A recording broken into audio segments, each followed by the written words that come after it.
जय हिंद, नमस्कार जोहार साथियों, मैं बादल स्वागत करता हूं आपका अपने YouTube चैनल पर। आज हम लोग फिर से घटना चक्र के संविधान को लेकर आए हैं, संविधान सभा एवं संविधान निर्माण की प्रक्रिया, जो कि बहुत ही महत्वपूर्ण चैप्टर है और इससे हर परीक्षा में प्रश्न होते ही होते हैं। चलो आइए देखते हैं इसके नोट्स के बारे में।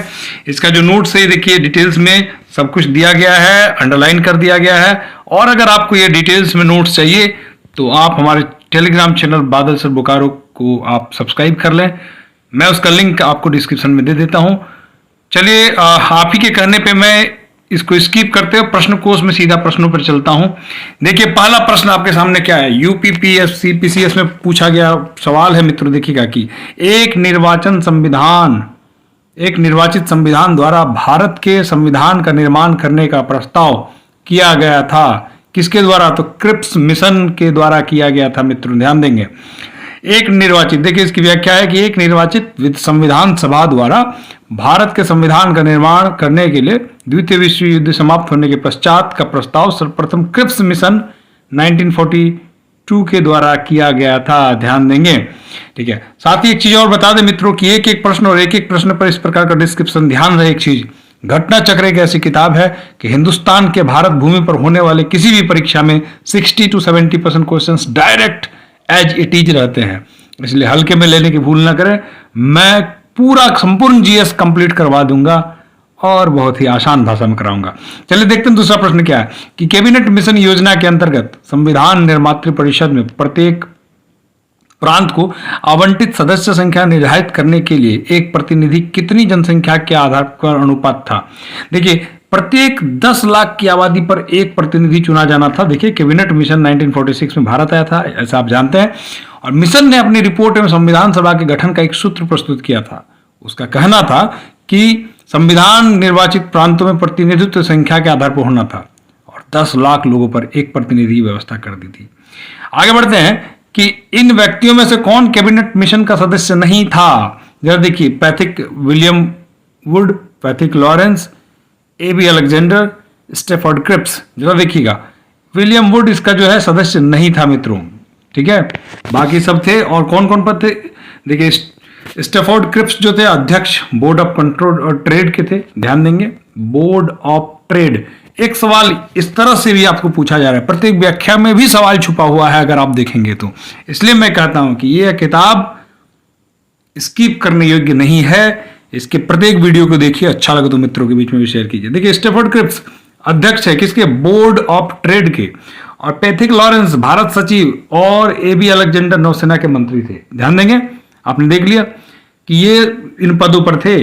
आगे बढ़ते हैं कि भारतीय संविधान सभा का गठन किया गया था मित्रों, ध्यान देंगे, कैबिनेट मिशन 1946। यूपी लोअर सब प्री में और उत्तराखंड पीसीएस में पूछा गया प्रश्न है, ध्यान देंगे, भारतीय संविधान सभा का गठन कब किया गया था? कैबिनेट मिशन 1946 के अंतर्गत किया गया था। आगे देखिए, 1946 में निर्मित अंतरिम सरकार में कार्यपालिका परिषद के उप सभापति कौन थे? भाई जवाहरलाल नेहरू। आईएएस में पूछा गया प्रश्न है, देखिए आईएएस प्री में पूछा जा चुका है। 24 अगस्त 1946 को अंतरिम सरकार की घोषणा इस व्यवस्था के साथ की गई कि अंतरिम सरकार 2 सितंबर 1946 को कार्यभार संभालेंगी। वायसराय इसमें कार्यपालिका परिषद का पदेन अध्यक्ष था तथा जवाहरलाल नेहरू को उपाध्यक्ष तथा उप सभापति बनाया गया था।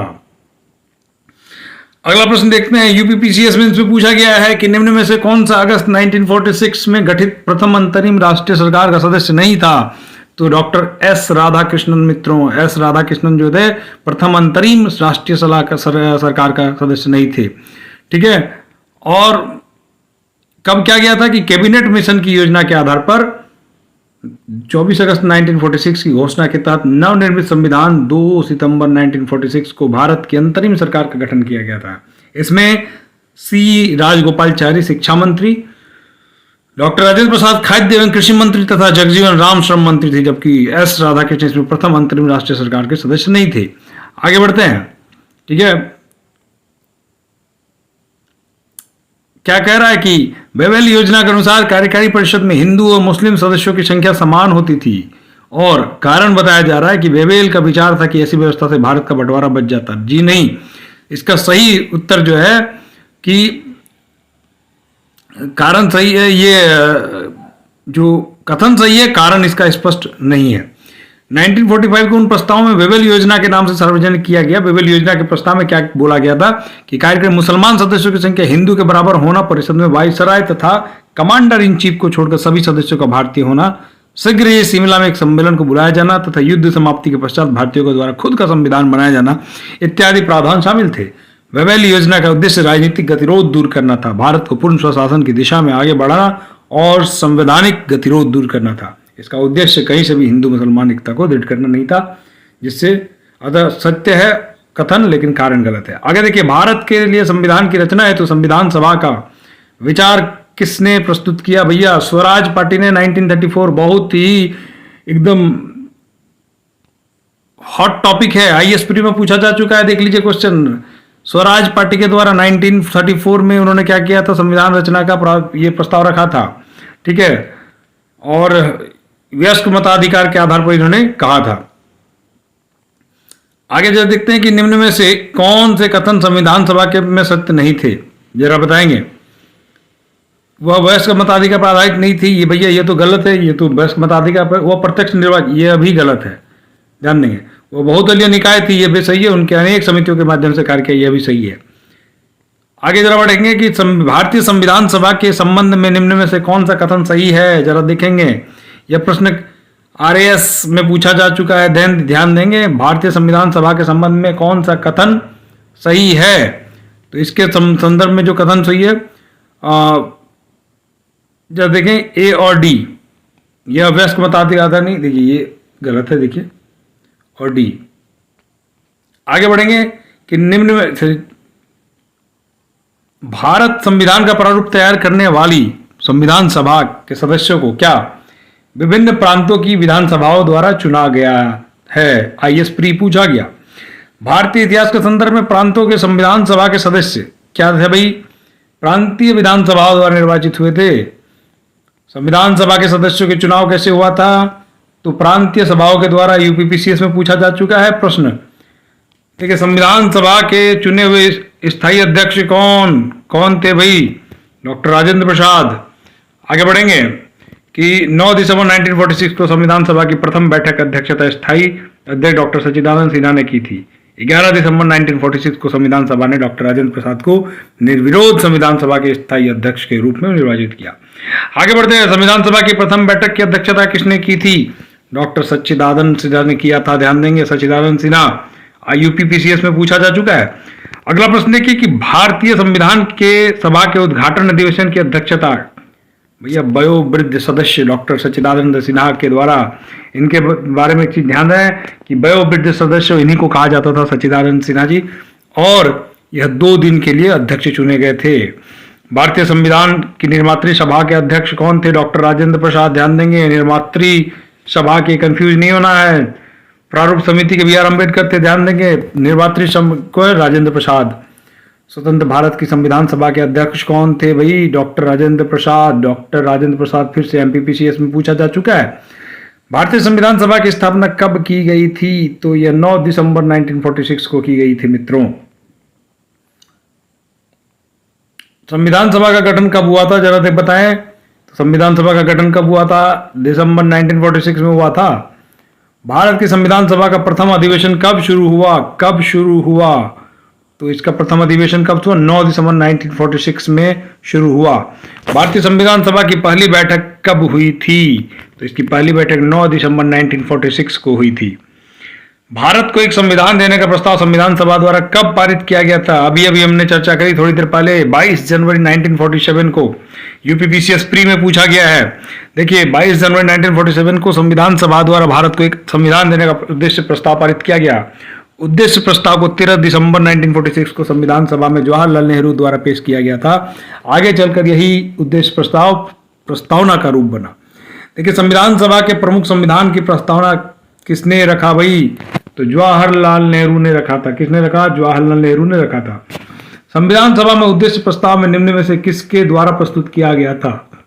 तो यह पंडित जवाहरलाल नेहरू। हिट प्रश्न है, देखिए यूपीपीसीएस में पूछा जा चुका है।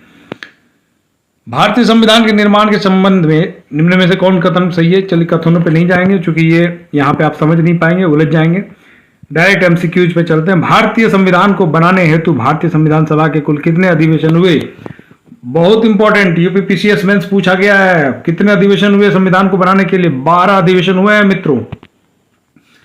और समय कितना लगा जरा देखें, इंपॉर्टेंट, इससे भी प्रश्न पूछता है कि भारतीय संविधान के निर्माण में 2 वर्ष 11 माह 18 दिन का समय लगा था, और इस दौरान इसके कुछ 11 अधिवेशन हुए थे, 165 दिन लगा था इसमें।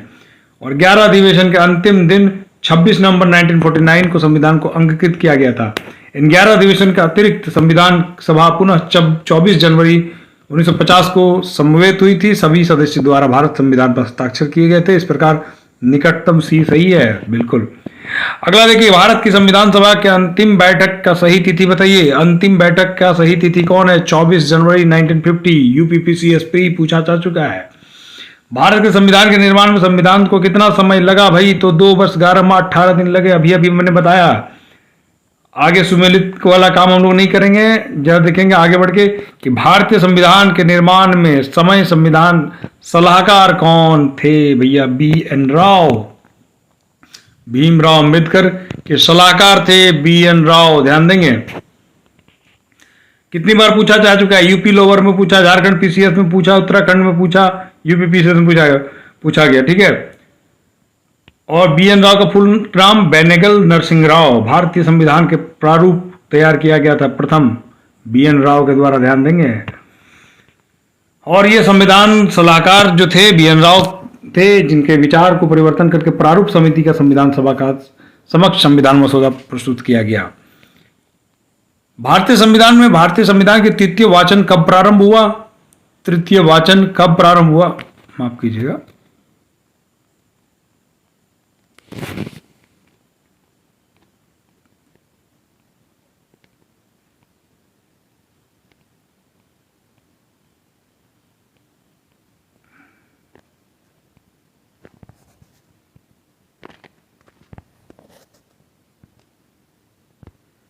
देखिए, तृतीय वाचन कब हो गया? अब संविधान सभा में भारतीय तृतीय वाचन कब प्रारंभ हुआ?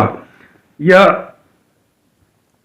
तृतीय वाचन 17 नवंबर 1949 में किया गया था, इसलिए इसमें से कोई ऑप्शन सही नहीं है। भारत का संविधान पूर्ण रूप से तैयार हुआ था कब हुआ था भाई? नवंबर 26 1949 को हुआ था।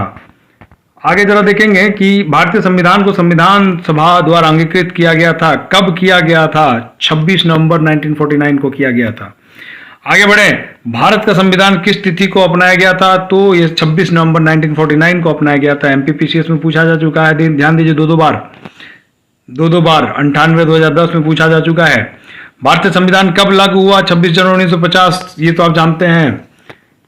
भारतीय संविधान को 26 जनवरी के दिन लागू करने का निर्णय क्या गया? क्योंकि भाई, क्योंकि कांग्रेस ने इस तिथि को 1930 में स्वतंत्रता दिवस के रूप में मनाया था। आगे बढ़ेंगे मित्रों, भारतीय संविधान को अपनाया गया था कब? संवैधानिक सभा द्वारा अपनाया गया था।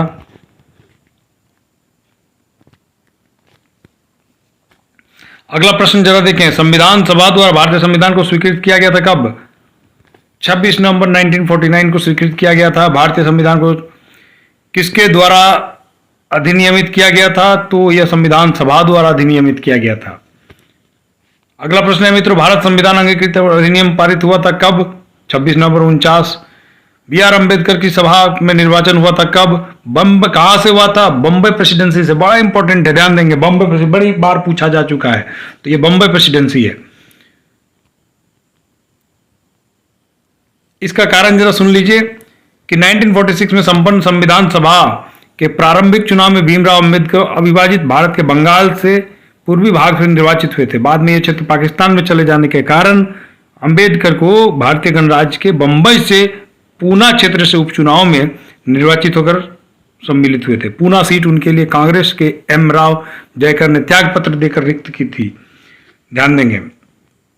भीमराव अम्बेडकर का जन्म कब हुआ भाई? तो मृत्यु कब? 1891 में जन्म हुआ और 1956 में उनकी मृत्यु हो गई थी। और इनका जन्म कहाँ हुआ था? 14 अप्रैल 1891 महू मध्य प्रदेश। ध्यान देंगे, महू मध्य प्रदेश में उनका जन्म स्थान, महू मध्य प्रदेश। और 6 दिसंबर 1956 को दिल्ली में मृत्यु हो गई थी। आगे बढ़ेंगे मित्रों की संविधान सभा में वयस्क मताधिकार को 15 वर्ष के लिए स्थगित करने की बात की गई। किसके? मौलाना आजाद ने कहा था। क्या कहा था कि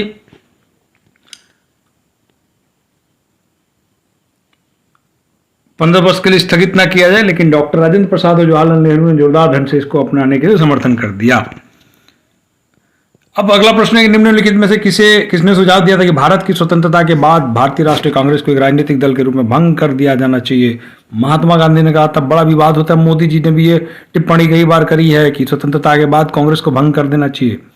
ठीक है, और मित्रों ये प्रश्न है कि अपनी राष्ट्रवादी प्रतिक्रिया में भारतीय संविधान के निर्माताओं ने अल्पसंख्यकों हित के लिए भावनाओं को महत्व में कम करके आंका है। यह कथन किसका है?